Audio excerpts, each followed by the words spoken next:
بسم اللہ الرحمن الرحیم۔ السلام علیکم ورحمۃ اللہ وبرکاتہ۔ خلیفہ ہارون رشید نے ایک مرتبہ محمد بطال رومی سے ان کا وہ عجیب واقعہ دریافت کیا جو ان کو بلاد روم میں پیش آیا تھا۔ تو محمد بطال نے بیان کیا کہ میں ایک مرتبہ گردن میں انجیل لٹکائے اور سر پر ٹوپی رکھے ہوئے سر نیچا کیے روم کی چراگاہوں میں چلا جا رہا تھا کہ اتنے میں پیچھے سے گھوڑے کی ٹاپوں کی آواز آئی۔ اتنے میں دیکھا تو ایک ہتھیار بند سوار نیزہ ہاتھ میں لیے چلا آ رہا ہے، جس نے میرے قریب آ کر مجھے سلام کیا اور میرے جواب کے بعد اس نے مجھ سے معلوم کیا کہ کیا تم نے بطال کو دیکھا ہے؟ میں نے کہا بطال تو میں ہی ہوں۔ یہ سن کر وہ گھوڑے سے اترا اور اس نے مجھ سے معانقہ کیا اور میرے پیر چومنے لگا۔ میں نے کہا تم کیا کرتے ہو؟ تو اس نے جواب دیا میں آپ کی خدمت کرنے آیا ہوں۔ یہ سن کر میں نے اس کو دعا دی۔ اتنے میں کیا دیکھتا ہوں کہ اچانک 4 سوار ہماری طرف دوڑے چلے آ رہے ہیں۔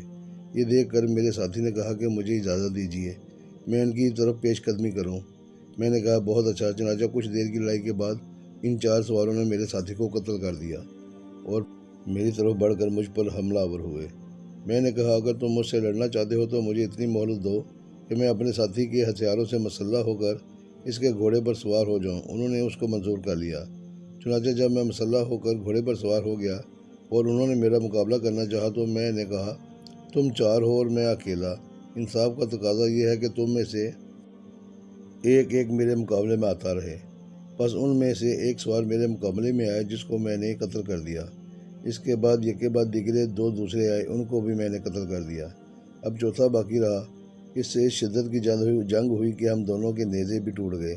پھر ہم نے گھوڑے سے اتر کر اپنی اپنی ڈھال اور تلواریں سنبھالیں، حتیٰ کہ دونوں کی ڈھالیں ٹوٹ گئیں اور تلواروں کے قبضے تک الگ ہو گئے، جس سے وہ بھی زمین پر گر گئیں۔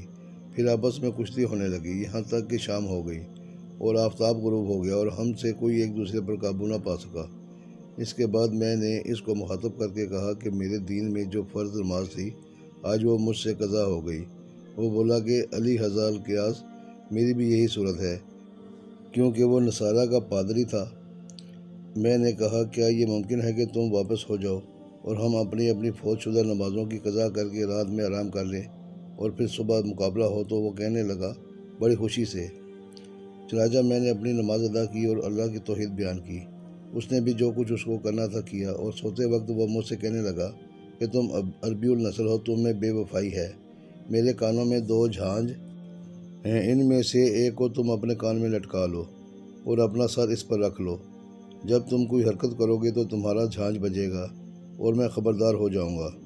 میں نے اس کو منظور کر لیا اور اسی طرح ہم نے رات گزار دی۔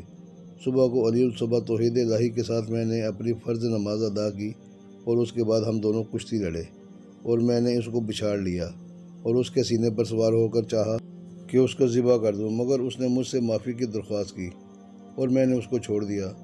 پھر جب دوبارہ ہم کشتی لڑے تو میرا پاؤں پھسل گیا اور اس نے مجھ پر آ کر میرے سینے پر سوار ہو کر مجھے ذبح کرنا چاہا۔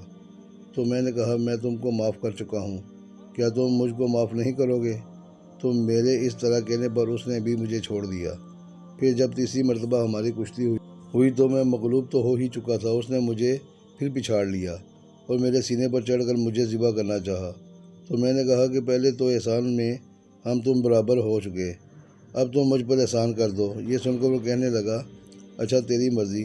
پھر چوتھی مرتبہ بھی کشتی میں اس نے مجھے پچھاڑ لیا اور کہنے لگا میں نے اب پہچانا کہ تو بطال ہے، بس میں تجھ کو اب ضرور ذبح کروں گا اور اس سرزمین روم کو تجھ سے نجات دلاؤں گا۔ میں نے اس سے کہا کہ اگر میرے رب نے چاہا تو مجھے ہرگز قتل نہیں کر سکے گا۔ یہ سن کر اس نے میرے قتل کے لیے خنجر اٹھایا اور کہنے لگا تو اپنے رب سے کہہ کہ وہ اب مجھے روک لے۔